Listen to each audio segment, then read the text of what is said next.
Hey now, we are getting over, and I am the Silver King, Adam Silverstein, here to lead you through these hard times. Dada, with episode 904 of your favorite professional wrestling podcast.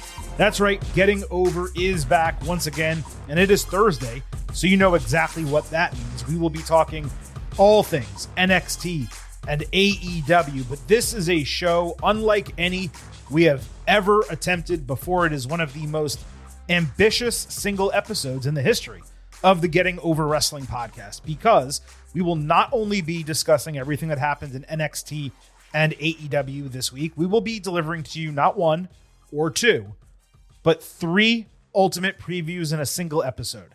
NXT Great American Bash, AEW Forbidden Door, TNA Slammiversary, all happening on Sunday.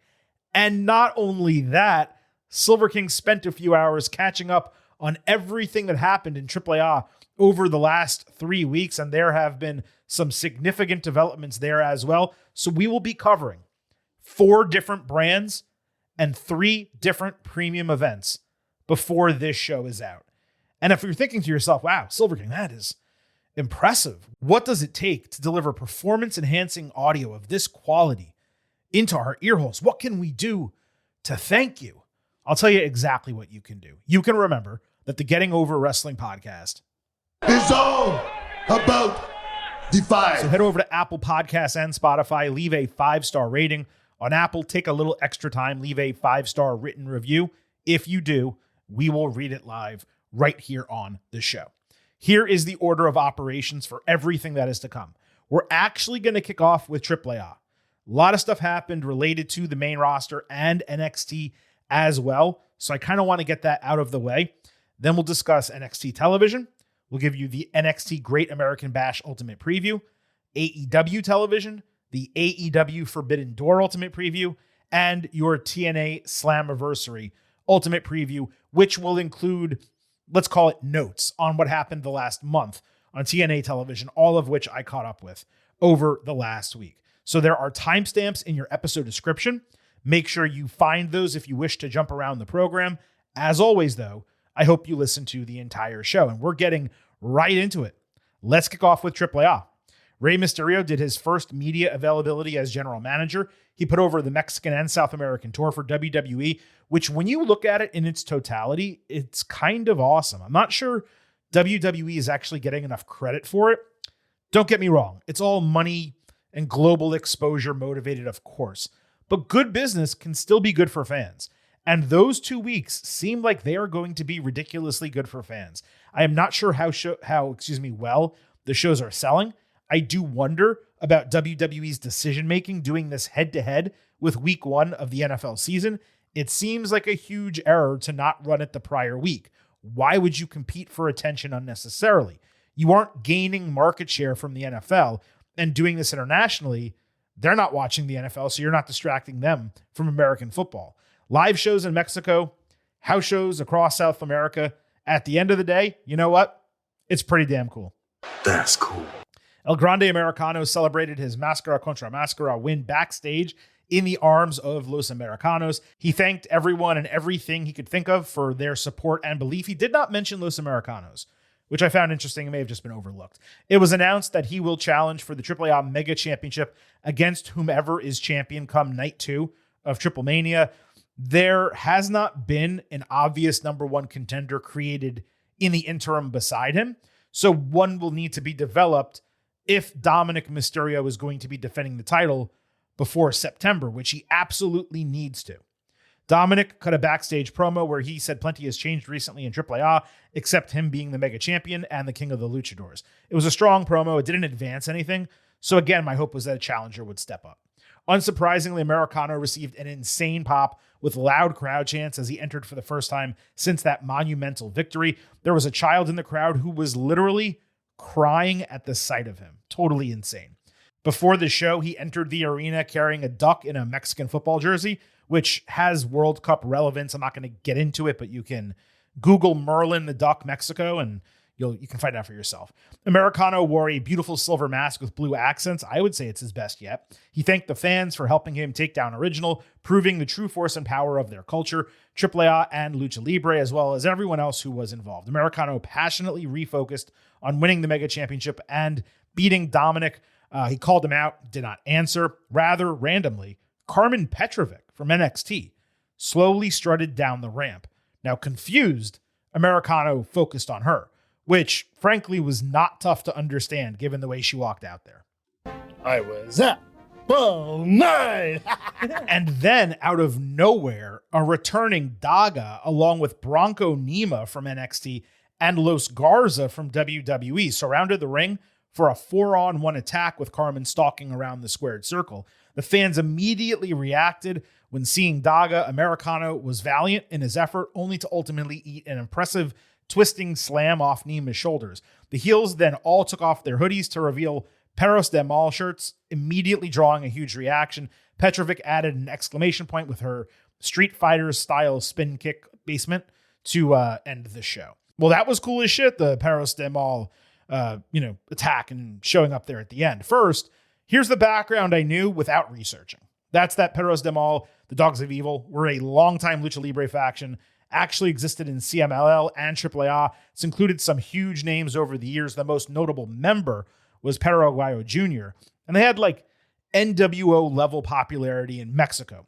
More specifically from research, it has been dormant since 2019, and among the former members were actually Penta, the original La Parca, Hector Garza, who for these purposes is notable as Angel and Humberto's uncle, Psychosis, Cibernetico, Tejano Jr., and many more. This was seriously unexpected, though it did deliver on what Angel had been teasing across social media for a number of months. Now, as far as the involved individuals, let's take them mostly one by one. Daga, talented yet kind of complicated person overall, known as much for his love life as his wrestling. His best work was during prior runs in AAA and more recently Pro Wrestling Noah in Japan. He was previously married to Tessa Blanchard. They got divorced in 2023. He now dates Xena, an Australian who recently left Stardom and was immediately rumored to be joining WWE in some capacity. She's 29, so an NXT run is possible. Maybe she does that alongside AAA as part of this faction. I'm guessing she joins Perros de Mal alongside Carmen. I believe that makes it the first time two women would be in the faction if that happens. Anyway, Daga was a former member, so he's clearly in some kind of leadership role. He's either the leader or maybe a co-leader, and we can talk about that in a moment. Nima, this was somewhat confusing as he is currently tagging with Lucian Price in NXT as Out the Mud. They've had more momentum there than ever before over the last month. This does not preclude him from continuing that team, but why not use Price here as well? My only guess is that they didn't want two teams as part of the faction, and Nima is actually Spanish. He may even be Mexican, whereas Price is not, and I'm guessing that's probably the reason. Petrovic is the most random of the bunch. Carmen once appeared as if she was going to be the third in Ren QCC, but she's been wrestling in Evolve, hasn't had a singles or tag team match on NXT television in a literal year, despite showing up backstage the last couple of weeks. Last Tuesday on NXT, she seemed to align with Natty, now a Bosnian Canadian in a Mexican Lucha Libre faction that may seem out of nowhere on its face. She actually speaks Spanish quite well. Still, is it random? Yes. There's no obvious direct connection in any way, but I'm happy that she's getting an opportunity because she does have legitimate talent and she hasn't been used well over the last year. Los Garza are obviously the biggest names here. They were left with zero direction after Santos Escobar was strangely released earlier this year.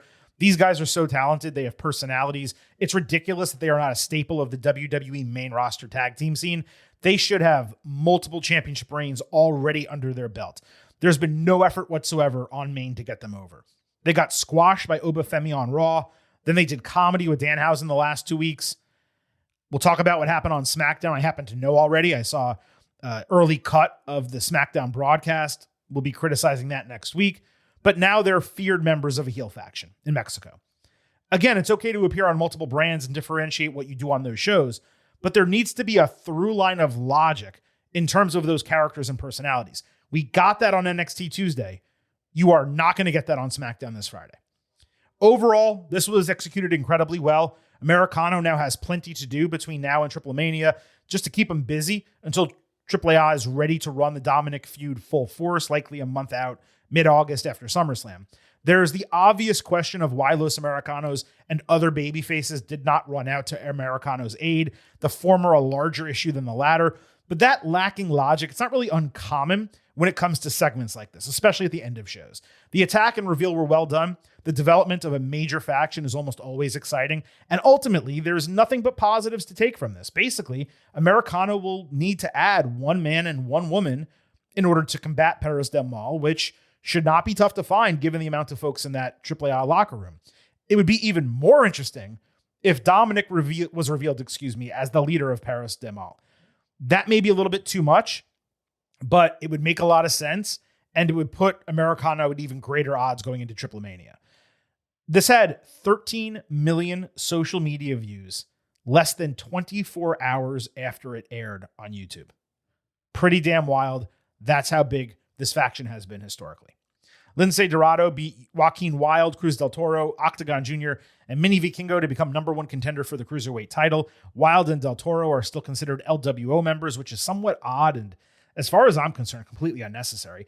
Octagon did a Tornillo arm drag, which was super extra. I did not see much of Wilde before WWE, but he had been doing a character called DJZ. He's added some elements. He's less generic than he used to be. That's positive. Del Toro landed a Tornillo splash. Mini had a great powerbomb counter into a Hurricanrana trap cover. And Lince won with a shooting star press. Cool to see him get a bit of a boost at 39 years old after not doing much for a long time. Super talented guy. All of them showed out here. 3.75 stars B+. Phoenix successfully defended his Cruiserweight Championship over Dorado and Laredo Kid, who did not necessarily do anything to deserve a rematch, but he was part of the triple threat because he was the former champion. Dorado on his own would have been a nice reprieve. I wish they had done that. It was fine. Laredo executed a ridiculous double destroyer DDT. Lince again impressed from bell to bell. He got eliminated by Laredo, chucking him off the top rope into the corner of the announce table. Phoenix then blocked a frog splash with double knees, again winning with the Mexican muscle buster. This was just an absolute, unabashed banger. If Phoenix was allowed to wrestle like this on the main roster, he may be not as big of a star as Penta, but he'd at least be over like Rover. 4 stars A-. La Catalina, Bailey, and Lola Vice beat Las Toxicas in the main event of Noche de los Grandes Noche Dos. Vice was introduced as the Mommy from Miami, which is a terrific moniker. Now, Miami Mommy would obviously be better. Still, they're not using this in NXT. I get the conflict. Rhea Ripley being called Mommy. You don't want to use that for Lola. You could probably get away with it. Massive pops and chants for Bailey. Both trios had matching gear. Tandem moves were planned by the faces. Those are two seemingly minor details, but they enhance the match so much. It's simple stuff. Not everyone does this on other brands or even other companies. Brutal spot where Bailey got pulled backwards by her legs into the ring post and then shotgun basement drop kicked in the face. That was awesome. Catalina was technically the weakest, but she was on fire in the finish, winning with a hip attack and Bizaiku knee. She beat Flammer and will surely challenge for the title as expected at Triple Mania, I just assume. Excellent trios match, bell to bell, 3.75 stars B+. Lola Vice and Mr. Iguana retained the mixed tag team titles over La Hiedra and Wild in a main event match. Hiedra was Iguana's former championship partner, and she's the one who had issues with Stephanie Vaquer, for those who are keeping track. Exactly the match you would expect in a good way. Fun time had by all. Post-match shenanigans led to Hiedra destroying Vice. Toxicas made it 3-on-1. Bailey and Catalina saved, and they got some licks on Flammer. It felt like a segment that should have become before the trios match, not after it, considering there's nowhere else to go unless you do another trios match and add a stipulation. Mysterio put Phoenix over for his title retention and media availability, saying he's negotiating with SmackDown, Raw, and NXT to have him defend the title across all of WWE's brands. He also announced an NXT title defense in AAA between Lola and Hiedra, which is sensible to a degree, though not entirely, considering the faces have won every aspect of this feud to date. Mysterio also said he is close to bringing a former WWE World Champion who has never wrestled in AAA before into the company. Now, it sounded, the way he said it, like it was someone outside of WWE who was returning, but I presume he meant someone already on the main roster. Initially, I was like, obviously this is going to be Damian Priest. Like, you're calling him a former world champion. You're not putting Cody Rhodes or Roman Reigns or Jey Uso down there. So, like, who else is left? So it's Priest. That's where I put the money on. That's where I put the odds on. But I would throw a name out there that no one would be guessing. And that's Sheamus, who makes a lot of sense if you think about it. He could put in incredible work in AAA. So again, probably Priest, maybe Sheamus. That'd be interesting. El Hijo del Vikingo celebrated winning the Latin American title with El Ojo. Nothing advanced here. Galeno, El Hijo de Dr. Wagner Jr.'s brother, who seriously impressed us last time out, you'll remember. He squashed a couple jobbers in a handicap match. His entrance is an absolute banger. And this guy is an absolute monster. He's massive, mobile. He did an apron bomb, a leaping cannonball, a legitimate frog splash as a 300-pound guy. He lifted one dude by his belt, slammed him into another. The finish was exciting. It appeared clear when this ended that they are going to be building to Galeno against Omos. Whoo, boy. Reinforce the ring post. The beat's gonna be flying tonight, gentlemen. Big meaty man slapping meat. That's what I want. I mean, shit, that's what I want to see indeed. Omos, after watching the match, demanded 3 opponents the following week. It's almost a shame to be running this so suddenly. I presume it's going to happen at Triple Mania. And it's a shame that Omos will probably win when Galeno, frankly, is 10 times the wrestler of Omos. Omos indeed squashed 3 jobbers. One of them might have been 120 pounds as an adult man. He nearly killed him with a chop. He didn't do anything notable, so it was impossible to judge any improvement. The finisher was a last ride powerbomb, surely given to him by The Undertaker. He sat on all 3 guys like he executed a bonsai drop, which was a terrific visual for the match finish. We had Wagner and Mini Vikingo surprisingly defeat Vikingo and Omos in a tag team match. Wagner's music is always hype. Omos must have had 2 feet and 200 pounds on Mini. The size differential was ridiculous. Omos manhandled him like I've never seen before. Vikingo continued to sell a bunch for his younger brother, including taking the upset loss on a really incredible flying crucifix driver. Galeno saved Wagner from eating steel steps to the dome from Omos, only to eat them himself after he caught and tossed Vikingo. Really well done across the board. They give the babyfaces a lot of wins on this brand. At least that was the keynote from like the last month of watching. It's to the point that unlike the main roster and other brands, I can't even assume victories because there are so many times that heels probably should win, but they don't. I thought they should have won this match. Regardless, it was super entertaining. Awesome work across the board. El Fiscal, La Parca, and Octagon Jr. beat Los Vipers, which includes Abismo Negro, who was feuding with Fiscal. Fiscal and Abismo were 10 times better in this match than their awaited singles match months ago that severely disappointed us. They fought to the back. Octagon won with his superb finisher, basically a top rope moonsault world's strongest slam. Corey Graves called it a fallaway slam, but the dude never left his arm, so there's no falling away. Not critiquing Corey, I'm just explaining it wasn't that. And lastly, War Raiders cut a threatening promo celebrating their tag team title win. For all the grief we give the men's tag team division across all of WWE, it is cool that the Raiders are being used in AAA and SmackDown. Let's see how much on the blue brand going forward.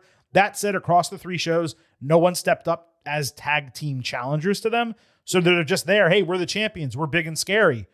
And the rest of the roster is kind of proving that because no one's stepping up to challenge them.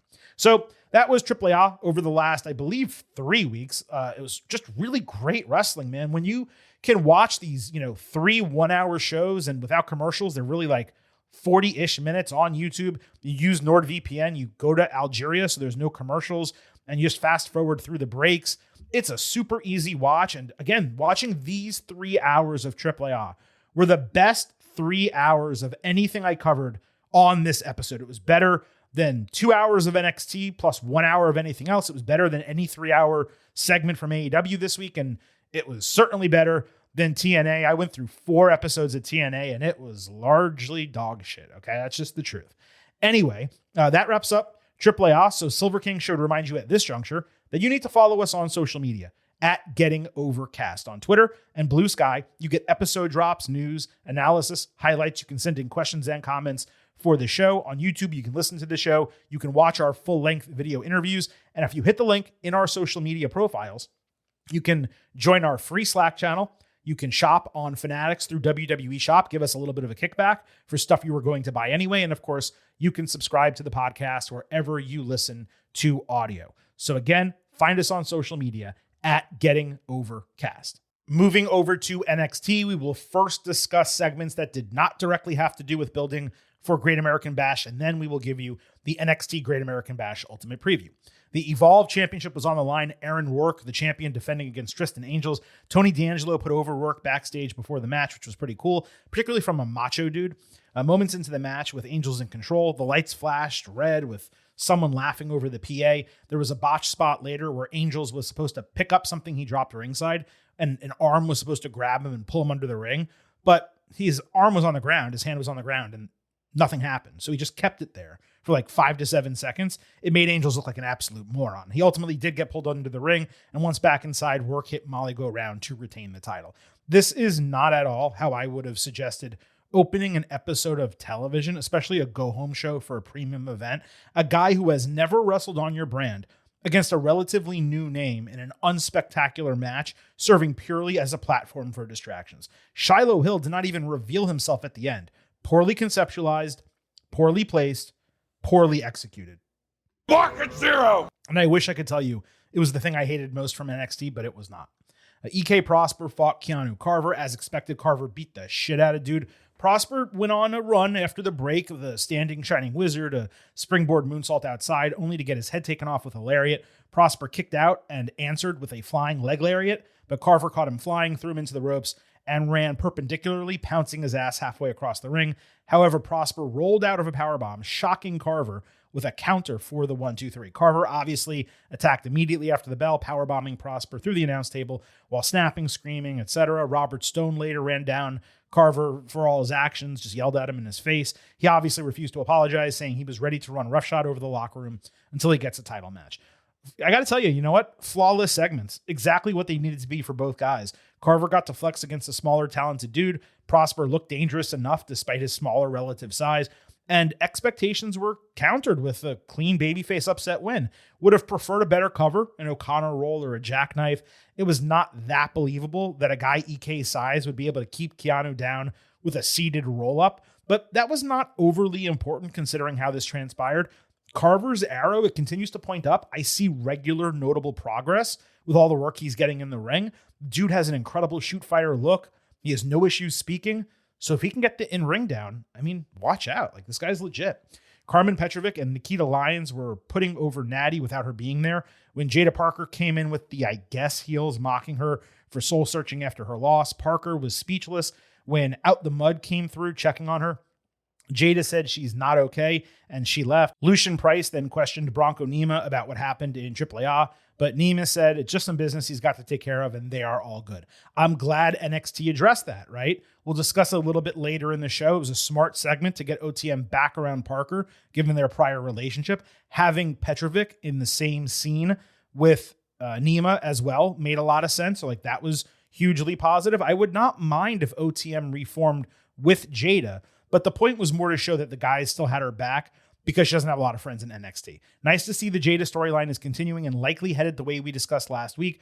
Her not talking back to a pair of women clearly beneath her in the pecking order sold her depression well. And either she's going to realign with OTM and find her edge again, or she's going to go under Natty's wing and get trained. And I think either of those is a positive outcome. Hank and Tank fought Birthright. That comedian, Matt Matthews, was still backstage getting gassed up by Hank and Tank for some reason. Tank got an excellent high-energy hot tag before breaking up a near fall after Hank took a springboard cutter. Hank caught Stacks flying for a wheelbarrow slam, but Uriah Connors followed with a flying senton midway through the ring. Lexus King tried to hold Matthews back, but he ducked a swing from Charlie Dempsey, who got tripped and fell into King's crotch. Hank and Tank won with their running shoulder tackle power slam.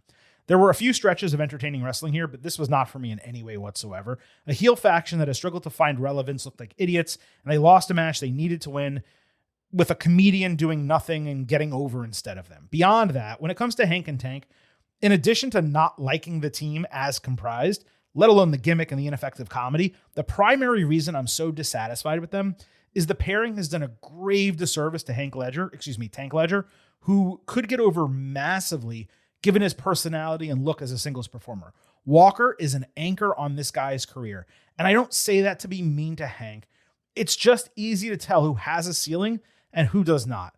While this team worked at first to get both guys comfortable, I cannot for the life of me understand why they are still together. And beyond that, as I've said before, the NXT tag team division is dead in the water. So they're a shitty team that shouldn't be together in a dead division. Ariana Grace beat Izzy Dame in a Speed final. Please stop trying to make Speed happen. It's not going to happen. Stop trying to make fetch happen. It's not going to happen. This shit hurts NXT every week, and the booking here, I don't even have words for it, man. Izzy was dominating and ready to finish the match when Shawn Spears insisted, for some unknown reason, that she give him a high five through the ropes. Not only was that stupid, Izzy ironically let it distract her, allowing Ariana to beat her with a small package. Now, I like that it was a small package, not a roll-up, obviously.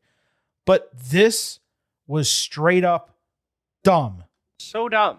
Totally not based in any form of reality where that would happen in a competition, or someone as focused as Izzy would allow themselves to get distracted with a high five. This is the first time in a long time, like, I've truly hated a segment in NXT. There was nothing positive about this. The wrestling, the character work, the concept of it, the finish. 0.0. 0.0,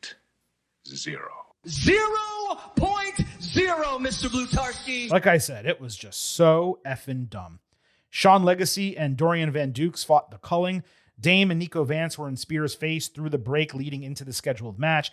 Vance sacrificed himself for Spears late in the match. Van Dukes had a great hot tag with a Death Valley driver, which, now that I think about it, should probably be part of his finish, given his initials are DVD and the move name is DVD. I don't know. Pretty straightforward for me. Van Dukes landed a nice moonsault coming back. Culling answered with a really nice tandem rotating DDT, but Van Dukes caught Vance with a moonsault ringside. Legacy took Spears down with sliced bread, adding a 450, and Van Dukes followed with a shooting star press for the victory. Dame ringside looked like she smelled a nasty fart watching the finish of this match. Vance officially turned on him after the bell with a ripcord lariat and a chokeslam through the announce table. Izzy looked down disapprovingly. The speed part of this was entirely unnecessary. The turn could have come after this match and it would have worked just the same. If anything, it telegraphed it a little bit too much, I would say. The culling being over and done is fine. It did its job. The question is whether Nico can stand on his own. We will have to find out. As far as the match, the babyface team definitely has a future. There's no doubt about that. As they laid out on TV, it's similar to the setup that Fraxium got. And while Legacy is great, DVD likely has a higher ceiling. The dude is like a mini Batista who can fly. It's really impressive. Running this team, which needs a name and a repackage, against Vanity Project for the titles at some point down the line, that will be excellent. So if that is the plan, they're definitely heading in the right direction. So that's everything that happened on NXT television that did not directly have to do with the premium live event. Let's move to that right now. It is your NXT Great American Bash Ultimate Preview. Stone did announce that some luchadors from AAA will attend the show, and this is going to be a 7-match card on broadcast television. It is currently set on the CW for 3 hours. Obviously, internationally, you can watch this on Netflix. And I don't know exactly what my plan will be on Sunday night. Maybe I put both feeds on my TV. I have 2 TVs next to each other. So I do like Netflix on the big screen, CW on the small screen, see what happens during the planned commercial breaks. And then at that point, I can determine whether one is necessarily better than watching the other. But my expectation is that commercials will not interrupt the matches. I believe that's one of the reasons it's 3 hours. And I think doing 7 matches, one of them being a speed match, basically says, okay, we can do 2 20-minute segments per hour. So that's match and entrance. And obviously there's wiggle room there. So hopefully you get a 15-minute match with 5 minutes of entrances and then a 25-minute match with 5 minutes of entrances. Ideally, they're not all 15-minute matches. And it's just one block after another, 2 per hour all the way. But that is the general sentiment. And I don't believe there's going to be commercial breaks. And I don't believe there's going to be picture-in-picture commercial breaks either. But I don't know that for sure. I've been trying to find out the true information before this airs. And if I can get it, I'll post an update to buymeacoffee.com/gettingover, which I will tell you about a little bit later. Let's go through the 7-match card. And as we do on all these ultimate previews, we're going to break down each match, give you a prediction, what we expect to happen moving forward. And at the end, we will give you a pre-show expectation grade. Speed Championship, Ren Sinclair defending against Ariana Grace. Sinclair and Kendall Gray had a really cute segment backstage going over Ren's potential opponents. They agreed that they would both walk out of Bash as champions, rewarding themselves with a 2-layer cake representing each of their titles. You gotta love Ren QCC. Pure entertainment on TV. They're great on social media as well. The speed title doesn't matter at all. So while you would think Silver King would get crazy upset if Ren lost to Ariana, like it just doesn't matter. It is such a nothing burger. I could see them giving it to Ariana because of birthright, and it gives her something to brag about, and she doesn't wrestle as much as others. So it kind of takes the burden off of Sinclair. At the same time, I kind of just feel like Sinclair is going to keep the title because she really shouldn't be losing to Grace. She's over with the fans, and like, I don't know, why beat her on a premium live event? I think her first ever PLE match. So I have Ren Sinclair leaving still as Speed Champion, but I wouldn't be surprised or upset necessarily if there was a title change. That's how meaningless this title is in the grand scheme. Shiloh Hill will fight Tristan Angels backstage later on NXT. Hill said he was more nervous for the Mr. NXT pageant than any match because he had to let his guard down and he paid for it. Shiloh said he is cleared by the trainers. He is not done with Tristan, and at Bash, he would make him regret what he did and show, quote, why no one sleeps on Shiloh Hill. Solid tagline for him. I preferred the first half of this promo where Hill was serious, I believe for the first time ever, as opposed to the second half where he snapped and did his manic laughing. Ultimately, he and WWE will figure out his character. They just keep going back and forth, and at one point, I think they have it right, and then they show that they don't, and Shiloh still does his stupid shit. I really hope the teeth gimmick is eliminated at some point soon. It's early enough for him where none of this matters too much. Shiloh did beat Tristan in that Mr. NXT pageant. I can't even believe I'm analyzing it this way. He did, but Angels attacked him after the bell, so this would be Hill getting revenge. The ceiling for him is a lot higher. He's certainly far closer to a title than Angels is, kind of just starting out on the brand. So I do have Hill beating Angels and reigning here, unless there's a surprise around the corner we don't know about where Tristan has some type of faction brewing or group or team. Outside of that, Hill should be winning this match clean. Saquon Sugars against Dion Lennox. The former Dark State partners had a face-to-face confrontation on NXT. Lennox said a bunch of nothing, giving Sugars the opening to share his game plan and tell Dion that he has started moving like a leader when no one needed that, and Saquon was sidelined as a result. Lennox said he's more of a top-flight superstar than Sugars, who they just used and dropped once he was no longer useful to them because of his experience in wrestling. Saquon retorted that he was the glue that made them relevant, and neither Cutler James nor Osiris Griffin were shit. Thank you! Glad he said it. He also noted that Lennox cannot lace his boots. And then my guy Saquon Sugars dropped this line. Osiris can't wipe his ass without me holding his hand. They lost without me robbing shit. And fool, you thick in the head if you think you compare to me in any way. You can't lace my boots. My wrist tape will burn your hands. If you tried on my jock strap, it'd be a baggy fit. Ah! Yes! I love that! Dion claims Saquon is kind of just putting on the character and that dropping him wasn't a mistake, but a correction because he's his own worst enemy. Lennox was not bad here at all. Sugars was phenomenal. I've been telling y'all since the beginning, dude can go in the ring. He's got bars on the mic. He's believable and legitimate. Stop wasting time. Strap the damn rocket to Saquon Sugars. This is who should be in the mix immediately, main eventing the NXT men's division, at worst becoming North American champion and getting a long reign. He's waited long enough. NXT is badly in need of difference makers like him. This was the best segment the first hour of the show. And yeah, some of that credit goes to Dion, who held his own, but Saquon led this shit start to finish. The upside for him is insane. The ceiling is the roof. I've been telling all of you about Saquon Sugars. Like I said, strap the rocket, stop wasting time. Sugars needs to go over Lennox here. I would not be surprised if James and Griffin show up and interfere and he's able to thwart all of them. Or maybe he has someone getting his back out the mud potentially. That would be pretty cool. But I don't care whether those guys are ringside or not. You cannot build this the way they did, which has been admirable, and then just have Lennox go over Sugars. Like, this is the star-making moment for him. When I say star-making, I mean NXT star-making. It's the separation moment where you can say, oh, this is a legit singles competitor. Oh, this guy can be North American champion. Oh, I can see him as a main eventer. Saquon Sugars over Dion Lennox. This will piss me off if they don't get it right. North American Championship, Miles Bourne defending against Tavian Heights. Bourne got a promo package saying he needed to bet on himself while in NQCC because he was becoming complacent without purpose or direction. While Heights is his brother, Bourne felt as if he didn't want him to progress on his own. Tavian countered in his own package, saying Miles left him behind when their goal was to get to the top of NXT together. Heights said he refuses to be forgotten, and while he's not selfish, his goal now is to look out for himself and become champion. Backstage, Ren told Tavian he needed to settle down and take a bit of a break from worrying about the situation. I don't know what's going to happen here. This is probably the least predictable of any match on this card. Bourne has been a mediocre champion because he's relatively mediocre, and that's not to shit on the guy. It's just he's got athletic talent, but he's using other people's moves, and there's nothing that, when you see Miles Bourne, you say, I gotta watch what he's going to do next. Tavian flashes every single time he's in the ring. It's his size, his athleticism.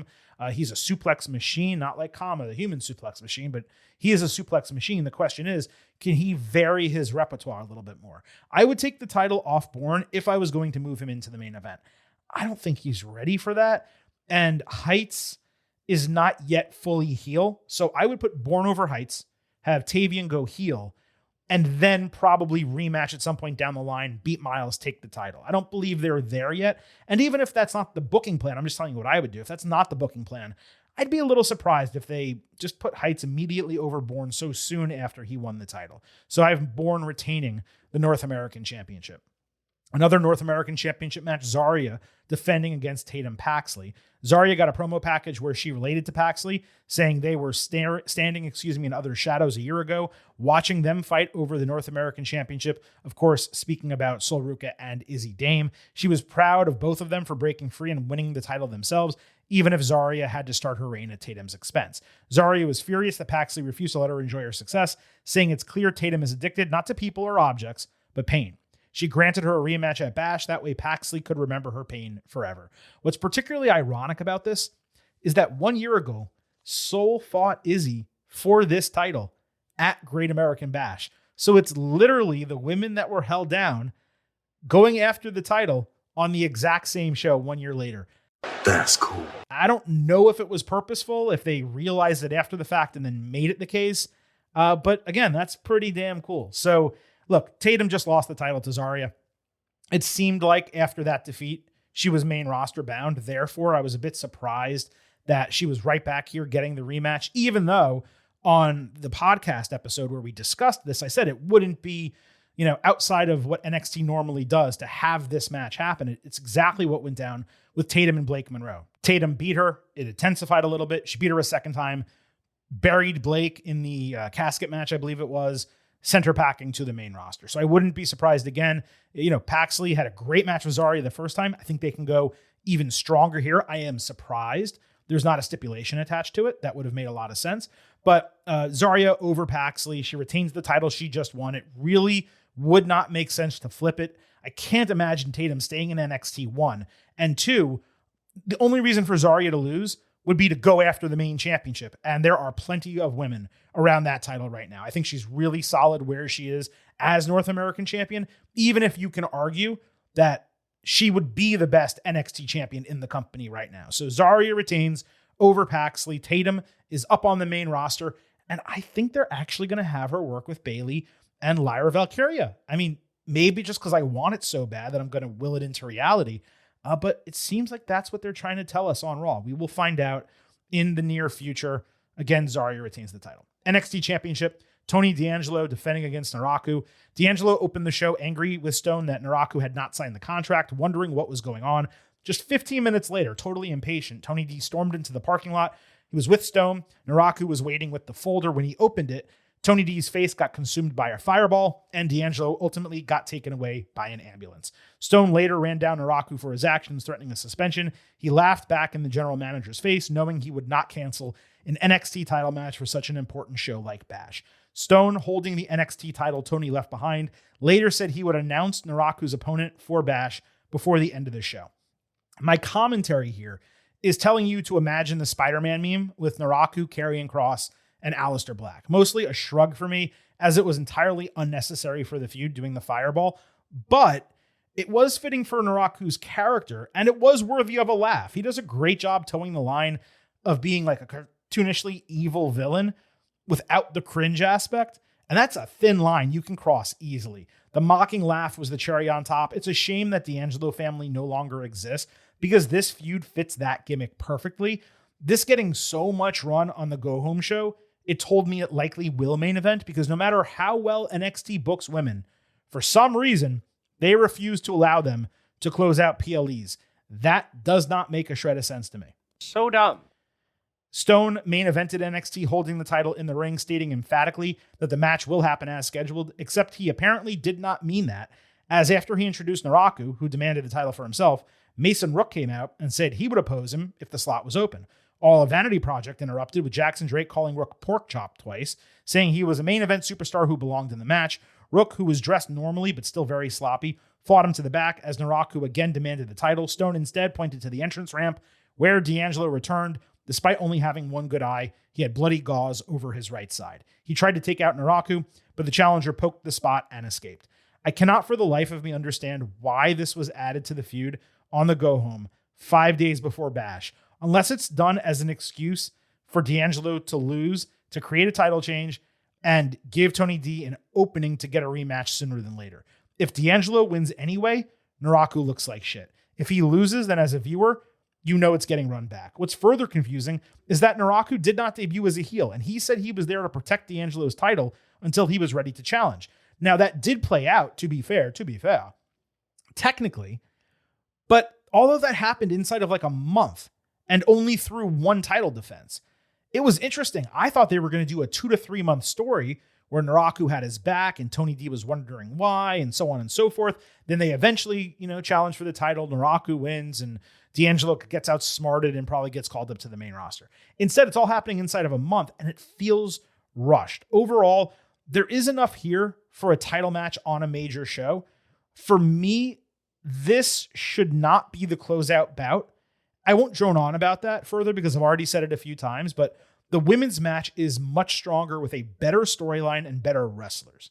And to me, it's going to be super frustrating that all of that's going to happen, including the NXT title match for the women, and the men will wind up in the final spot just because they're men. You cannot make an argument otherwise why these two belong in the final match on the card. As far as a prediction here, I said that earlier, the Bourne and Heights match would be most difficult to predict. I stand by that, but this is the second most difficult. It's a similar situation, right? D'Angelo has held this title about as long as Bourne has held the other. He just got elevated into the main event of NXT. I think what they've learned so far is that he's far better in chase than he is as champion. He is not the only person for whom that is the case. And while his title run to this point has been solid, meaning he looks good with the strap, you believe him as NXT champion, I think Naraku is not long for NXT. And for me, it makes sense to strap him up, let him go on a run for a few months, bring Tony D down a peg, then have D'Angelo work his way back and win the championship off Naraku. So that's where I'm going. I don't know if it's going to be clean. If Hiromu Takahashi, who is rumored to have signed with WWE, is going to show up and join some type of group or stable for Naraku.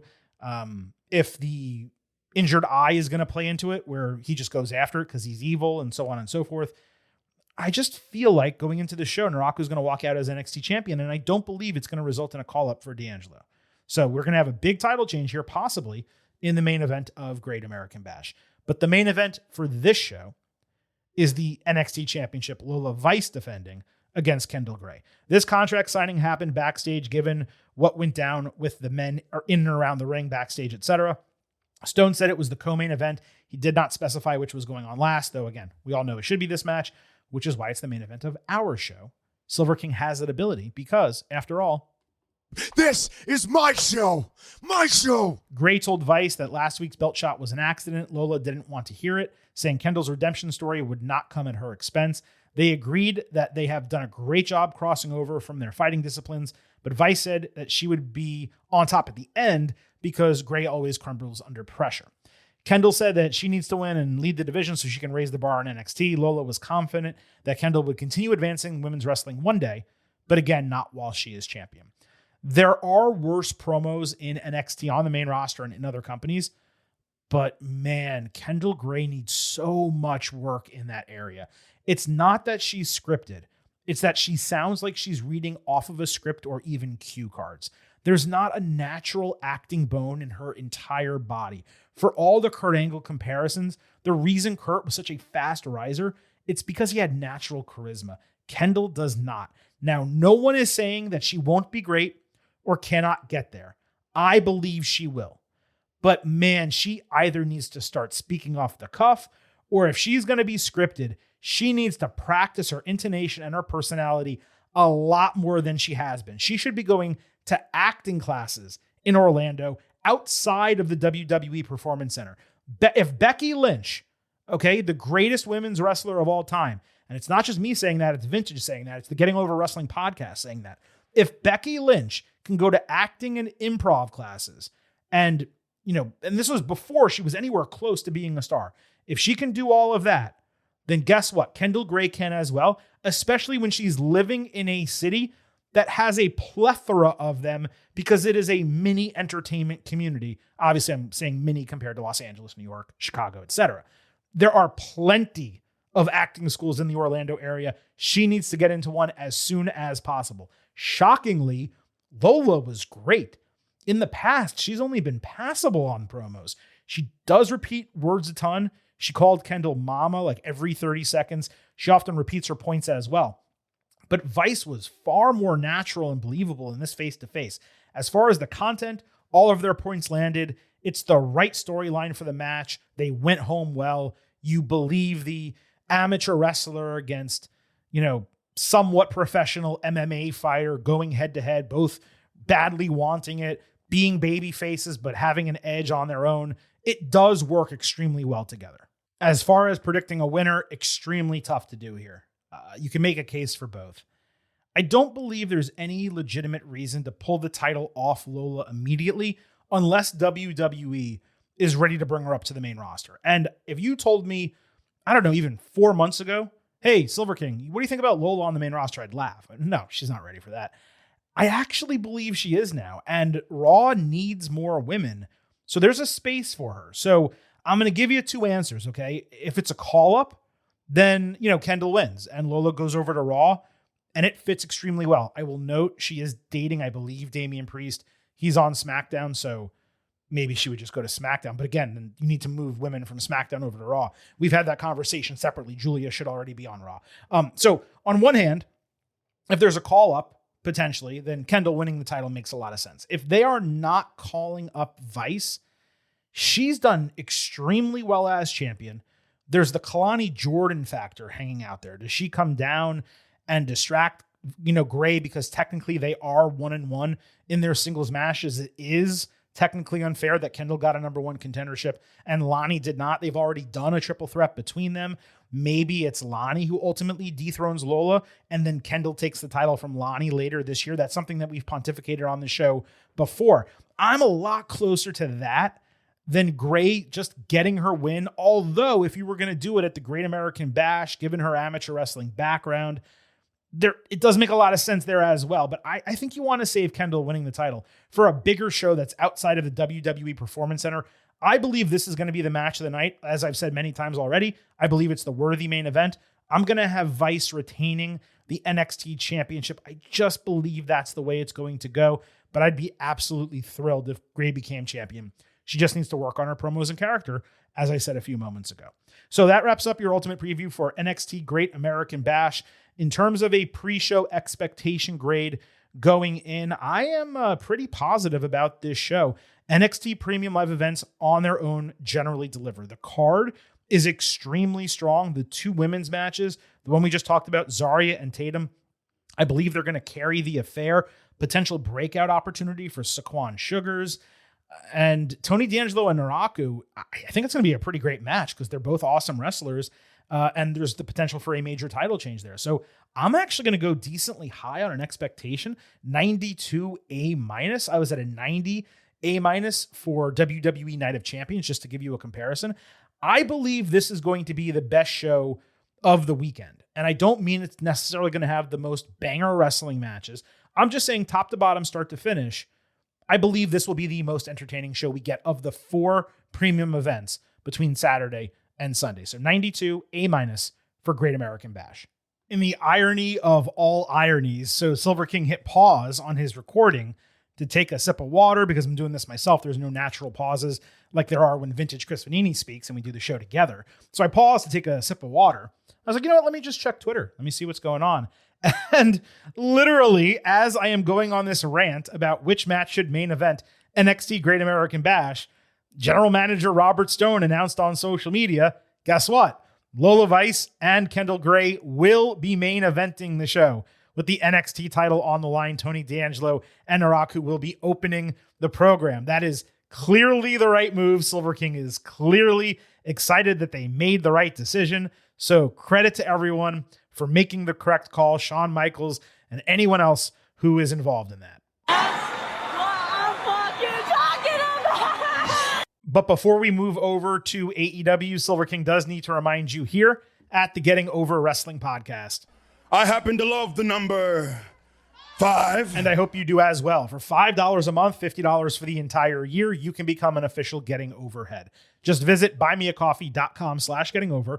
Sign up. You'll get bonus audio, the fastest 5 minutes in professional wrestling, instant reactions to every major show, and exclusive news analysis posts every week. Please support us as we continue to support you with performance-enhancing audio directly into your ear holes. Your payments keep this show on the air. I say payments, your subscription keeps the show on the air. It's basically a donation to our fund for hosting and promotion. That's really what you're doing. When you do that, like I said, you get all that extra content and you're just supporting your guys. buymeacoffee.com/gettingover. All right, let's move over to AEW. Just like with NXT, we'll talk about what happened on TV, perhaps not directly relating to AEW Forbidden Door, and then we will give you the ultimate preview on the back half of our coverage. 6 of 15 matches this week were storyline relevant. That's 40%. 4 of those 6 were tournament matches. And I got to tell you, I was super, super generous on the other 2. One could legitimately argue that 0 AEW matches this week stemmed from concentrated storytelling. This is on the go home to a pay-per-view, mind you. Collision was once again impossible to watch. Dynamite, much better, not great. Let's go ahead and break it down. On Collision, Maya World upset Athena in the Owen semifinal. This was the match of the night Saturday. Athena had the match won. She wanted it to be dominant and clean, so she invoked Maya's brother, which gave the underdog a second win to the point that she kicked out of O-Face. Maya ultimately countered what appeared to be a lariat into a really cool pinning combination for the upset. Athena hugged her after the bell, only for Mercedes Moné to interrupt, literally applauding her before offering her a hug. As they separated, Athena attacked World with a forearm for a 2-on-1 beatdown and a statement maker to end it. This was easily the best part of the show. Each bit of it was executed well. Maya stepped up a bit in ring to match Athena. She was clearly at a much lower level. Ensuring Monet was the heel going into the match, that was important because she's not done that much since returning. We'll talk more about this in a little bit. 3.75 stars, B+. On Collision, Pac beat a jobber in 3 minutes. Riveting. On Dynamite, Death Riders beat Brodito and Mystico in a random trios match. The only tie-in was a random title match happening at Forbidden Door. The Riders did a group circle. They danced around in a circle as a group backstage. Will Ospreay was with them. He fell down at the end looking like an idiot. It was actually kind of funny, though, because he and Daniel Garcia completely broke over the mistake. John Moxley and Claudio Castagnoli helped Brody King onto the ropes, do a springboard like they were parents swinging their child while walking in the park. It was impressive that someone of King size could do that. It was absolutely ridiculous for a wrestling match. On Dynamite, Will Ospreay beat El Phantasmo in another random match. Swerve Strickland confronted on his way to his own random match where he defeated Garcia. A bit more sensible of an opponent given the writers' relationship, but there was no reason created for it whatsoever. Ospreay saved in a post-match attack, and Garcia saved him from a vertebreaker, taking the move himself. If this had happened a couple weeks ago, and it played into the larger writer's story and this match build, it would have been a bit more interesting. Instead, they did it on the go-home for a completely different feud. On Collision, the Young Bucks and Jack Perry, who I am seeing referred to as the Elite together, do not tell me that Jungle Jack is now in this group. They beat Lethal Twist in a meaningless no-build trios match. Perry then cut a promo backstage saying he appreciated that Zack Sabre Jr. took him under his wing and got him drunk in Japan. So he wanted to test himself against Sabre on Dynamite, and he said he'd handle the tab at the bar when they get drinks after because the winner pays. That promo? I'm bored, brother. Woof. I mean, this guy came into your show and challenged one of your stablemates, I guess maybe you could call it, but you're just focused on like drinking with him afterward and you're challenging him because he was once nice to you and you want to see if you're better. Like that's a compelling reason for a television. It's not. Okay. On Collision, Sabre beat Adam Priest in 10 minutes. Why is a guy who's about to fight Omega at a pay-per-view wrestling a 10-minute meaningless match with a glorified jobber? What precisely are we doing here? On Dynamite, Sabre beat Perry in 13 minutes, which was a fine amount of time by comparison. I gave it relevancy credit, even though Perry never mentioned the fact that he's somewhat aligned with Omega, and that's one of the reasons why he wants to fight Sabre. I split the difference between this and the Swerve Garcia match. On Dynamite, the Young Bucks beat TMDK in 4 minutes. Why build the storyline for your random pay-per-view tag team match when you can fight a couple relative jobbers and waste TV time? Omega and Perry saved a post-match attack that involved Sabre. They delivered some of the weakest elbows or uppercuts I've ever seen, Sabre and Omega. Kenny wore a boxy t-shirt, made him look 40 pounds heavier. He's not. Really weird segment. Omega basically said nothing when he grabbed the mic. Sabre told him, hey, just try to stay out of the hospital. The Bucks later said they have momentum from beating a bunch of nobodies in consecutive weeks. Tons of momentum, guys. Enjoy. On Collision, Jericho and Tommaso Ciampa had an in-ring confrontation. Jericho admitted that Ciampa is good, but said he doesn't get to dictate his career. He called himself Chris multiple times, even though he supposedly dropped his first name from this newest incarnation of his character.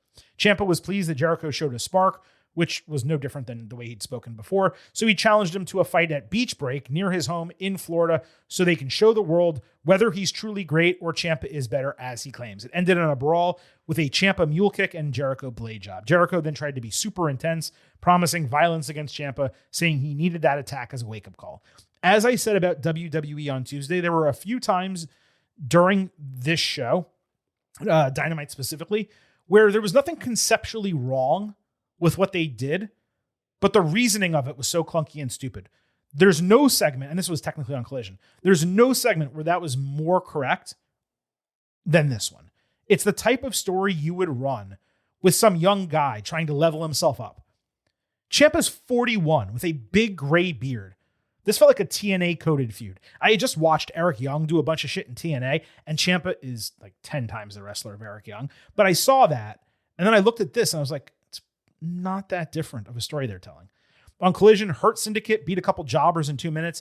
MVP then cut a promo for them saying they are now focused on creating misery and pain for money, not hunting championships, and they are open for business. So they're fully rehashing the Acolyte Protection Agency 22 years later because Tony Khan, for some reason, refuses to book Bobby Lashley, one of the most legitimate men on this entire roster, in the main event or upper mid-card on his own. We all agreed that WWE was short-sighted letting Hurt Business go before it had run its course. All AEW did was pick up the gimmick, allow it to run for another year, and now created their own APA. Sometimes wrestling is about showing, not telling. The APA showed back in the day. Hurt Syndicate here told. MVP's promo was a huge eye roll, and this is a frustrating situation for them. On Collision, Chris Statlander beat Mina Shirakawa in a survival of the fittest qualifying match. There was a backstage segment that set this up well, given their continued issues. However, the entire point of the segment was for Harley Cameron to jump out from behind the interviewer, show off her cleavage, and then literally shake her chest directly into the camera. Again, no complaints here, but they were kind of attached to her gimmick for a while. Like, oh, she has big boobs and it's just part of what she does. Now it's like all Harley is about, rather than leaning on her immense and varied talent, her guitar playing, her voices, the comedy. She shakes her chest. It's kind of sad. Hikaru Shida also cut a really rough promo about this match. On Collision, Harley beat I almost said Mina. Harley beat Marina Shafir in a survival of the fittest qualifying match. Let me just repeat that. Harley beat Marina in a wrestling match. Shafir, who is supposed to be such a legitimate badass that she hits men, talks shit to them, spits on them, carries herself like a shoot fighter that she is in reality, lost to Harley, who was dressed like Supergirl. This match was not as awful as it sounds, but it was bad. She won with a trap pinning combination against a shoot fighter who should have been able to escape from that because those are the types of things that she knows. On Collision, Queen Aminata beat Red Velvet in another survival of the fittest qualifying match. Better than expected. Obviously the right winner. No heat for this whatsoever, which was unsurprising. On Collision, Bang Bang Gang did a 90s style infomercial treating the dogs like they were actually dogs, talking about spaying and neutering. It had a potential. I thought they were going to hit a home run with the concept. I was ready to laugh. It was not funny at all. The Dogs replied with a backstage promo with Clark Connors completely overshadowing David Finlay as he has since they debuted. On Collision, I got a phone call during this. There was some backstage segment where Matt Sydal returned alongside Christopher Daniels and the weird loser faction he's created with Top Flight. This was only on TV, I presume, because Dante Martin had a match against Mystico that was not only somehow mediocre at best, it went 12 minutes. Mystico, the top guy in CMLL, should not be working a 12-minute match against Dante Martin. Come on, Oos. It's a joke, right? It's a joke, Oos. You ribbing me? On Collision, Ricochet cut a promo on Konosuke Takeshita, claiming he's scared and avoiding him. Then he turned to talk about Sydal, talking shit to him for no reason, saying they should wrestle. Or, now that I think about it, did Ricochet feud with him before he got hurt? I don't remember. If he did, then maybe that's why he mentioned it. But who gives a shit? Why are you having Ricochet talk about Sydal? Ricochet isn't beating Takeshita, and he has done nothing to deserve placement in the international title scene either. So this was waste. And then on Dynamite, international title on the line, Takeshita retained over Ricochet in the main event. I gave this relevancy credit due to the prior Ricochet promos, but Takeshita never responded to him. There was no storyline around this whatsoever. Made Takeshita, champion after a solid feud with Kazuchika Okada, then just completely tossed him to the side. No storylines for the guy. Ricochet hit a perfect shooting star press late. Takeshita ultimately won with Raging Fire, 4 stars, A-. This was the AEW TV match of the week. Not even a question. So that's everything that happened on TV that did not directly have to, do with the build for AEW Forbidden Door, which we are now getting into the ultimate preview. 4 of the 9 matches on this card are actually interpromotional. Of those 4, one of them has legitimate build. The other is fair to describe as a top-level match, even if it's happened before. And the build for it is literally, let's fight, just, because we'll see who's better. The other 2 are purely thrown together. Total bullshit. There is nothing forbidden about this show. For the 5 other matches, 2 are tournament finals, 1 is a convoluted steel cage match, 1 is completely random, and 1 other one has legitimate build. So it's just a mishmash of a card, and frankly, we usually discuss this when it comes to AEW because you do have to pay money, directly for their events, their pay-per-views still. I would not pay $50 for this card. I would figure out a way to watch the key matches. I would not spend 5 hours and $50 on this show, the way it was built, the matches that are on the card. Again, not saying there's not going to be great wrestling. I believe there will be. Not saying important things won't happen, though I do wonder whether that will be the case. I'm just telling you, if I was a consumer, based on the card and the lack of build, I would not shell out for this. We'll find out if people do. Women's Tag Team Championship, Divine Dominion defending against Thunder Rosa and Olympia. This is one of those interpromotional matches, 1 of 4. Rosa literally challenged backstage at Collision without a shred of reasoning. She didn't beat them in a singles match. She hasn't been around AEW. She just decided she wanted to challenge for the titles. Didn't even do it face-to-face. Dominion accepted. It was one of their better promos, actually, but it's worthless. There's no way that Rosa and Olympia are just randomly coming in and taking the titles off Dominion. They will retain. They'll take the titles into All In. And the Brawling Birds, who have completely disappeared from television, they'll win them at All In. I think we all know this is coming. The Young Bucks will fight Sky Team and Unbound Company, I think, in another one of the interpromotional matches. The Bucks winning would make sense for AEW to keep them in the number 1 contendership loop. However, Sky Team winning would be good for greater partner relations, considering AEW talent looks to otherwise win most of these interpromotional matches, or they almost always win AEW versus CMLL, New Japan, whatever matches on AEW television. The only match on this show where I definitely know a non-AEW talent is going to win, it has a title on the line, and I don't expect it to change. So AEW is either going to go 3-1 or 2-2. I'm hoping they're smart enough to go 2-2 with Sky Team prevailing here. The Bucks should be favored going in. Unbound is definitely going to take the fall. We will see what happens. Tag Team Championships, Cage and Cope defending against the Dogs. These teams brawled down a stairwell during a Bucks interview on Dynamite. The Dogs ultimately came out on top by using a makeup woman as a shield, hairspraying both champions in the face, and choking them with camera wires. The end of this brawl was probably the best part of the feud. Finlay donned Christian's old, horned glasses. You'll remember he had, where it went over the top of his head, and then he threw them to the side when it ended. I've mentioned already that it makes all the sense in the world for me for Cage and Cope to take these titles into All In for a huge tag team match, probably with an equivalent TLC stipulation against the Bucks, FTR, New Day, and Motor City Machine Guns, both of whom will almost certainly sign before that show. At which point on All In, I would assume they drop the titles to New Day. That just makes the most sense for me. Maybe the Bucks take the titles, but in order to get there, they need to enter as champions. And what they are not doing is losing in their first major defense to the Dogs. I appreciate that they've actually told the story. The Dogs lost so much before becoming number one contenders that it was ridiculous they were number one contenders at all. But again, they gave us a story, multiple segments, multiple weeks. I have to at least praise that. IWGP Global Championship, Shota Umino defending against Pac. This was apparently built by Gabe Kidd, who is not part of the Death Riders, attacking Umino at Dominion on the faction's behalf. Pac, who has lost every major match that has mattered in his AEW career, got a title opportunity for no legitimate reason. Umino's retaining the title. Like, what are we even talking about? Continental Championship, Jon Moxley defending against Bandito. There's been no build whatsoever for this. Bandito challenged Mox and he said, okay. And like, that's it. Now, Bandito is the Ring of Honor champion. So again, we have another champion versus champion match. It's not title versus title. Bandito has challenged for like every title in AEW. He was the tag team champion along with Brody King, despite being ROH champion this entire time. It's just mind-numbing the way he's been booked. I mean, is there a way in which Bandito wins and Mox loses? Like, yeah, maybe there's a possibility of it. But there's, again, no build for the feud. There's no heat coming into it. Mox is currently doing the whole deal with Ospreay. And I don't know why you'd have him drop the title before that happens, unless you're putting Mox in the AEW title match at All In, and you're going to make it a triple threat or a four-way or something like that. If that's the case, he would need to drop it here, and Bandito would be a great person to beat.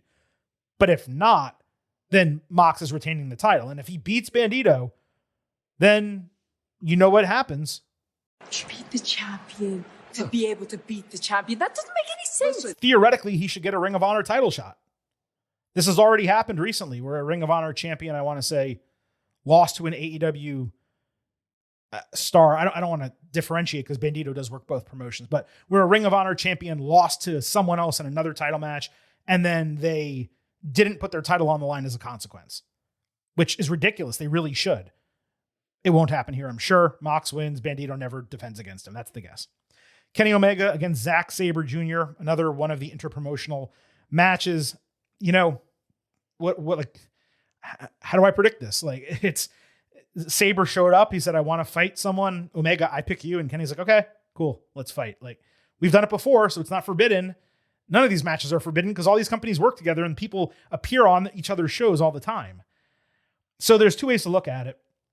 Is Omega going to get platformed up, or is he going to get pushed down? And for me, I believe he needs to be the next challenger for MJF at this Redemption show for the AEW Championship. And if you're going to have him do that, then you can't have him lose this match, because then you have to have him get like 3 wins in 3 consecutive weeks to earn that shot. And then you're not able to promote that match until you're really close to the pay-per-view. So I have Omega beating Sabre here. I would not be surprised if it went the other way.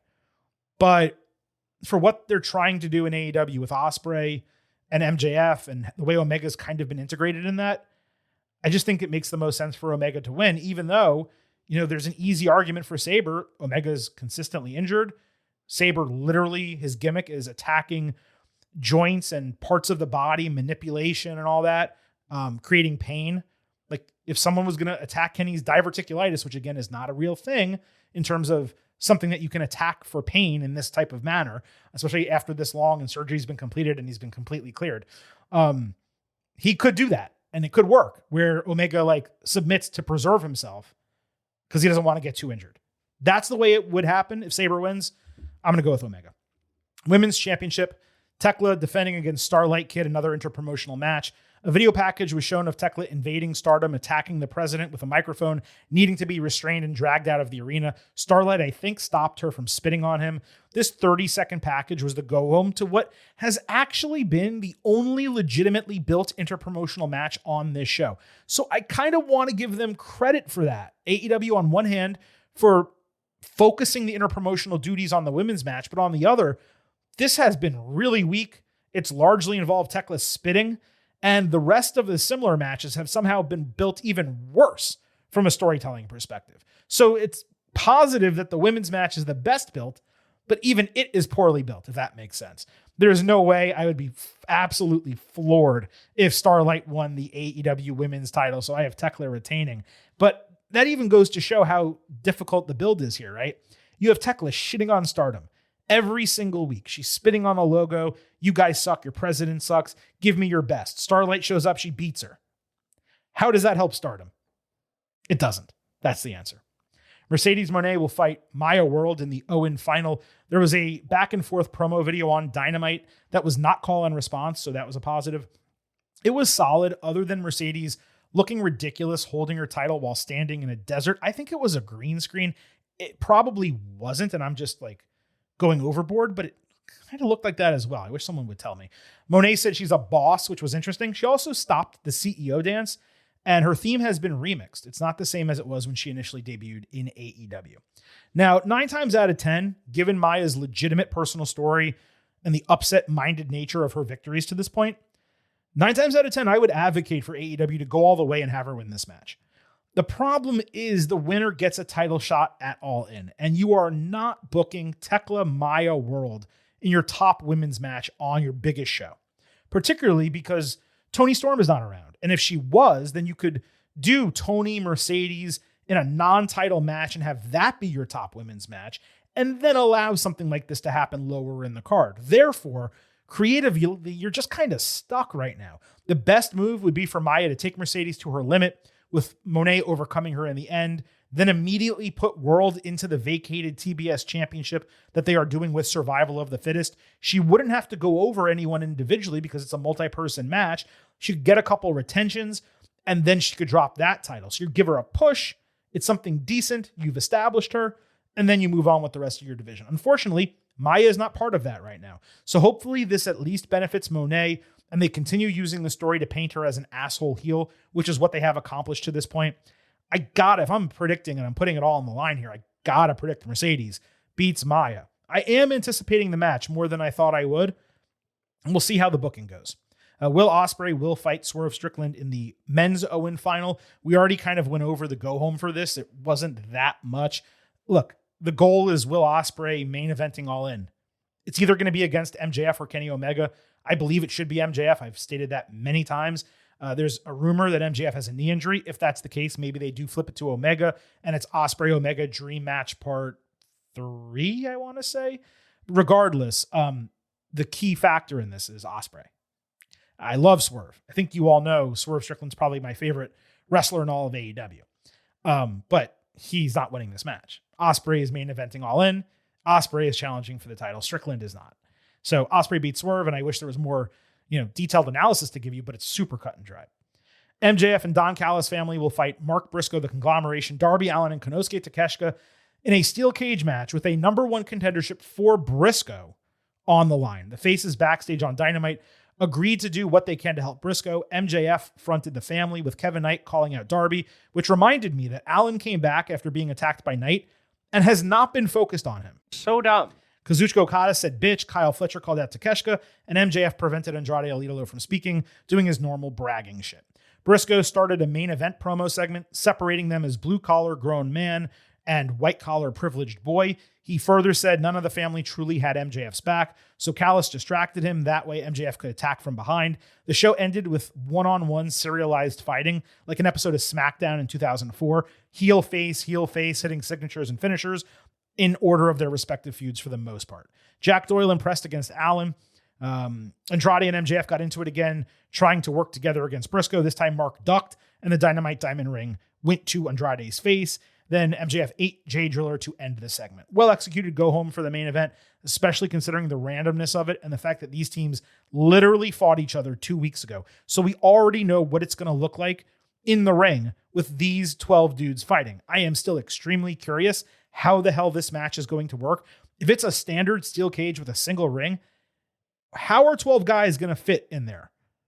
And you're not going to do tag rules, so they're not going to be beyond the ropes. That's going to look crazy.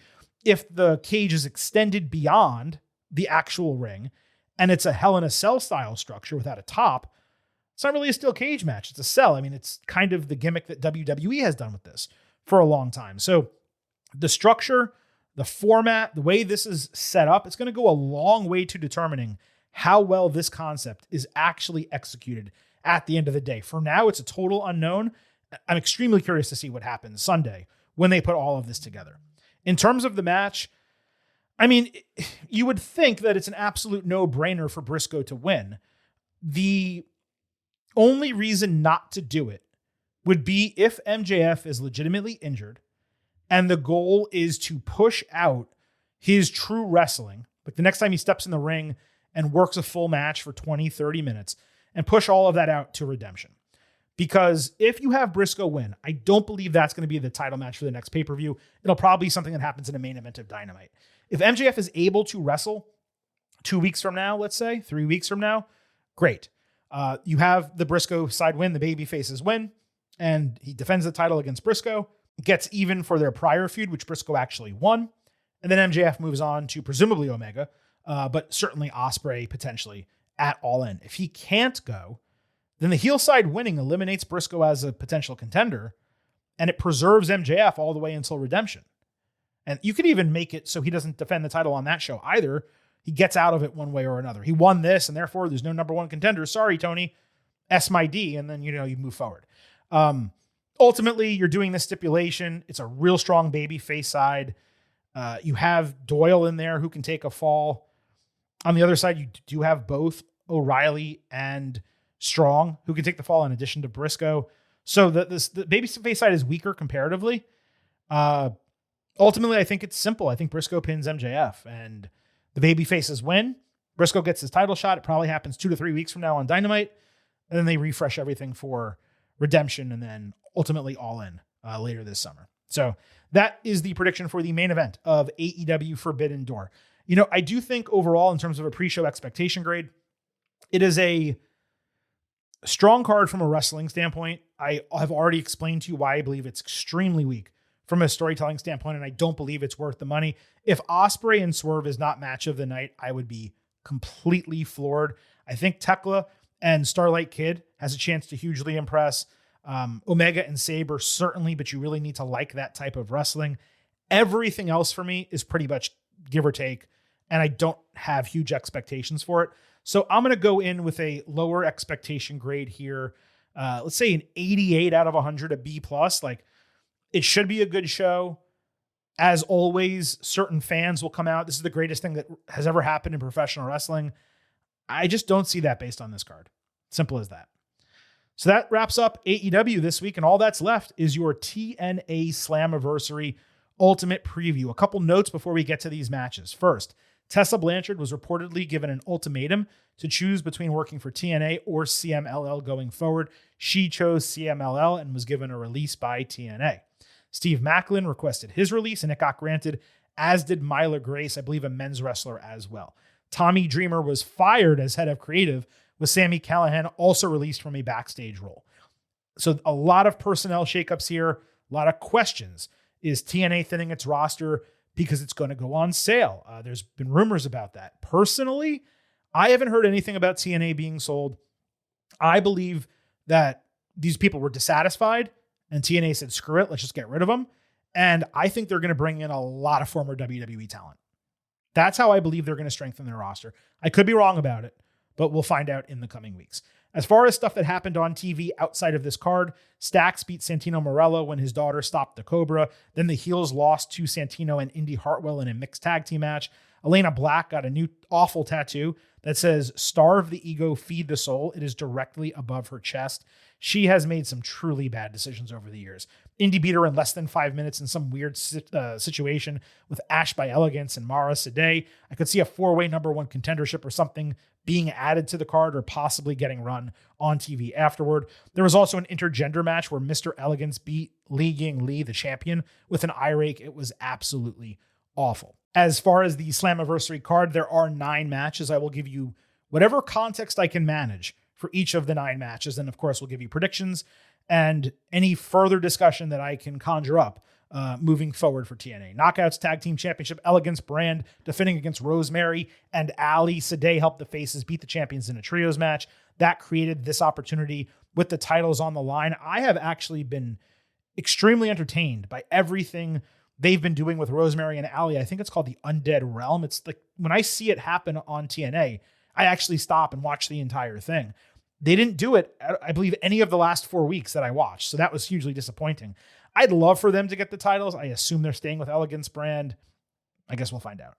Ricky Sosa is fighting Eric Young. Young had previously attacked Sosa, who refused his guidance. Sosa got even by distracting during a TNA title match, directly causing Young to lose. Sosa is the hot young prospect. Young is literally the veteran who should only be there to put people over. Sosa wins this match. Elijah is fighting AJ Francis. The build here was Francis buying the rights to all of Elijah's music, along with all 3 of his names, including those from WWE. Best I could tell from watching, I don't believe any of that is on the line here. If you're Elijah, you should be forcing him to put all the copyrights and the trademarks up for grabs as part of the stipulation for fighting. So the question is the end of the feud? If it's the end of the feud, Elijah wins. If this is going to continue, then maybe Francis wins and Elijah then on the back end wants a rematch, wants all that stuff on the line. I'm going to pick Francis because I just don't know how long TNA usually does stuff. Moose is fighting Eddie Edwards. Edwards had led a system attack of Moose, kicking him out of the faction. That took him out of action for a bit, and it led to a return on a one-on-one challenge. I have Moose winning this. Knockouts Championship, Lei Ying Lee defending against Zaya Brookside. Friends to rivals type of feud. Zaya refreshed her look after the heel turn. The division has been dreadful given all of the talent departures. That's why we're hitting this so low on the card. It's a hot feud for the promotion, but nothing worth writing home about. I have Li Yingli retaining the title. X Division Championship, Cedric Alexander versus Leon Slater, Frankie Kazarian, Mr. Elegance, Fabian Eichner, Casey Navarro, and Amazing Red in an Ultimate X match. Slater was among the challengers given he was the last champion. Navarro came close in a nice title challenge against Mustafa Ali with Nick Nemeth vouching for him. Kazarian is the Legacy and Experience edition. Elegance just asked. Santino added Eichner based on talent and their Italian connection. Amazing Red is a lifelong indie guy who has made a huge impact on wrestling with his inventive style. Kevin Owens and Ospreay are among a number of guys who credit him. He touched a ton of promotions over the years. He never stuck anywhere. Red started House of Glory in 2014. He's wrestled there ever since. His 2 longest stints with a TV company were in TNA. 2009 to 11 was the latest. So he's a fun, nostalgic addition to the match, especially given the Ultimate X stipulation. I do think it would be cool if Amazing Red walked out a process of elimination, which is what we always do here. Red, I don't think wins. Navarro, probably not. Slater just had the title. They're not giving it back to him. Kazarian and Elegance, definitely not. That leaves me with Cedric Alexander and Fabian Eichner. And if they want to strap the rocket to Eichner, they could flip it up here. And I think he'd get a really solid response winning. But Alexander did just take the title, and he's a heel. There could be system interference. So I have Alexander retaining the X Division title in an Ultimate X match. This is probably what I'm looking forward to most on the show. I've not seen an Ultimate X match in a long time, and there's a lot of talent here. International Championship, Mustafa Ali defending against an opponent to be determined because this is an open challenge. Ali has been challenging people from different companies and countries. He's been defending it at a variety of indie events. TNA is hyping up the debut of a former multi-time WWE singles champion for the show. I'm expecting that person to debut as the opponent for the international title. Considering it is Ali holding an open challenge, my guess is that the surprise will be Apollo Crews, who is a one-time Intercontinental Champion and a one-time United States Champion. Aleister Black has never held a main roster title.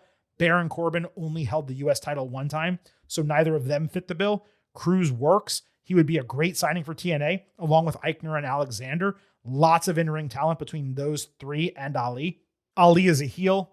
He's only held the title for 72 days. He has a faction behind him. I think he retains at this show. If it is Crews, I could see him winning it in short order inside the next, 1 to 2 months. Tag Team Championships, the System defending against the Hardys and the Righteous in a ladder match. The Hardys are broken again. They lost to the Righteous in something called a Wicked Garden match on TV. Basically, it was a lot of barbed wire disguised as flowers. It was the best thing over the last month in TNA. The visual presentation was solid. It was paced well, sufficient violence without overdoing it. There was only one spot I didn't like. Credit where it's due. Another successful creative gimmick match that TNA has put on recently. The Hardys got a rematch here while the Righteous were the number 1 contenders due to beating them. Ultimately, I think the Hardys and Righteous cost one another. System walks out still the champions in this ladder match. And the main event of the show, the TNA Championship on the line, Mike Santana defending against Nick Nemeth, who is using his Call Your Shot number one contendership. After the Young title challenge I mentioned earlier, Nemeth showed up with his cup as Santana was selling an injured neck. He ultimately decided to stick to his word and challenge for the big show. For those who may not have heard previous breakdowns, this is basically like Money in the Bank. The following week, Nemeth hit Danger Zone on Santana. Basically, the idea was that even though he's a good guy and he stuck to his word and set a challenge weeks in advance, he's still going to take advantage of his opportunities, even while being a man of his word. Nemeth's brother pushed him to attack further on the penultimate show, so they got up on Santana 2 weeks in a row. We don't know what's going to happen on the Go Home show, which of course airs on Thursday, leading into Slammiversary on Sunday. What I can tell you with certainty is that Santana will be losing the title in the next 3 weeks, because there is every belief from people with whom I've spoke that he will be signing with WWE, debuting on NXT as a full-time superstar at some point in July or maybe even August. So I believe he's dropping the title at some point. And again, maybe my information is wrong and he's staying with TNA. Very possible. I'm just telling you what I've heard over a period of time. That is the anticipation from a lot of people within WWE and specifically NXT. Santana's held this title for 190 of the last 250 days. There was a great title change at Bound for Glory where he took the strap off Trick Williams. And then it was extremely weird that he lost it on television to a match against Frankie Kazarian. And then he won it back from him at the premiere on AMC, which is why they did it, because they knew they signed the TV contract. They wanted a big moment for that first show. But Santana has primarily been the champion for most of the last 2 seasons, I guess, is probably the best way to do it. 2.5, 3 seasons. And he's done a great job as champion. Like, the payoff has been huge. Nemeth previously held the title for around 6 months in 2024, and he did a great job as the main champion. If you want to flip it off of Santana, considering, Trick is not in TNA and Joe Hendry is already in WWE and their main event men's division is not that great right now, there's probably no one better for him to lose to than Nemeth. The question is going to be for me, are they signing Aleister Black? Because if they are, and Black shows up on TV shortly after Slammiversary, let's say Santana retains the title, and that becomes your top feud, and the first thing you do upon Black joining the company is flip him the TNA championship, that is the best booking possible. But I don't know that Aleister Black is showing up there, and I can't make that assumption until I potentially see it. So based on the information I have in front of me, and based on what makes a lot of sense in the storyline, I have Nemeth beating Santana and taking the TNA championship at Slammiversary, which is pretty much the biggest show of the entire year for this company, even though it's not selling that well. And it's happening in the afternoon because, AEW is doing a pay-per-view at night that forced TNA to move their show up, and NXT in some way, I guess, counterbooked and put Great American Bash on the same night as Forbidden Door. So yeah, I have Santana losing this title. I think Nemeth wins. It should be the main event of the show. And I expect it to be a pretty great match because both of them are damn good wrestlers. Top to bottom in terms of expectation grade for TNA Slammiversary, I mean, it's low. It just is. The card is not great. There are a couple standout matches that are interesting. I'll give it a 83 out of 100, which I believe is the lowest B. They can exceed expectations with some quality matches, some decent booking, some surprises. They can definitely get into a higher B range, maybe even a low B+. But that's probably the ceiling for this show. So that wraps up this edition of the Getting Over Wrestling podcast. We just gave you not one, not two, 3 ultimate previews for NXT Great American Bash, AEW Forbidden Door, and TNA Slammiversary, along with a full breakdown of everything that happened this past week and the prior 2 weeks in AAA. So I hope you enjoyed all of that. In terms of an instant analysis for these shows, longtime listeners, I really should have mentioned this earlier. Longtime listeners know that we generally will do an instant analysis for a premium live event or a pay-per-view as soon as it goes off the air. This is the plan of action as of right now. Of course, on Saturday, we will have your WWE Night of Champions instant analysis in the early evening. No question about that. Make sure you subscribe to this podcast if you have not already. You will get that for yourself on Saturday. But in terms of the Sunday shows, we will not cover TNA Slammiversary until next Thursday. Not going to have the time, and I can't prioritize it over NXT or AEW. Silver King will most likely watch NXT Great American Bash live due to the simplicity of it all, and then watch Forbidden Door on the back end. If for some reason there are monumental title changes, debuts, whatever the case at Great American Bash, we will do an instant analysis on Sunday night. Most likely what will happen is we'll do a combined NXT Great American Bash, AEW Forbidden Door instant analysis Monday midday, probably 11 a.m. to 1 p.m. Eastern. That's when you can expect to get it. It'll be a full breakdown of the matches on those shows, our opinions on what happened, certainly grades for each match and grades for the show in totality. And like I said, we will do the same for TNA on Thursday when we normally talk NXT and AEW. So don't forget, Saturday, WWE Night of Champions instant analysis. Tuesday, your next WWE episode. In between, at some point, you'll get at least one, if not two, instant analysis episodes for NXT Great American Bash and AEW Forbidden Door. On the way out, allow Silver King to remind you here at Getting Over. It's all about Defy. So head over to Apple Podcasts and Spotify. Leave a 5-star rating on Apple. Take a little extra time. Leave a 5-star written review. If you do, we will read it live right here on the show. Don't forget to follow us on social media at Getting Overcast on Twitter and Blue Sky. You get episode drops, news, analysis, highlights. You can send in questions and comments for the show on YouTube. You can listen to the show. You can watch full-length video interviews and the link in our profile at Getting Overcast. You can join our Slack channel. You can hit up Fanatics and WWE Shop, give us a little bit of a commission, and you can find every single way to subscribe to the show across the board at Getting Overcast. On the way out, please also remember, I happen to love the number 5. Hope you do as well. $5 a month, $50 for the entire year. You can become an official Getting Overhead. Just visit buymeacoffee.com/gettingover. Sign up, you'll get bonus audio, the fastest 5 minutes in professional wrestling, instant reactions to every major show, and exclusive news analysis posts every week. Please support us as we continue supporting you with performance-enhancing audio and extra content. buymeacoffee.com/gettingover. Thank you all so much for your time and attention this week's Getting Over. It is time for the Silver King to sign off and leave you with just 3 final words. Bye for now.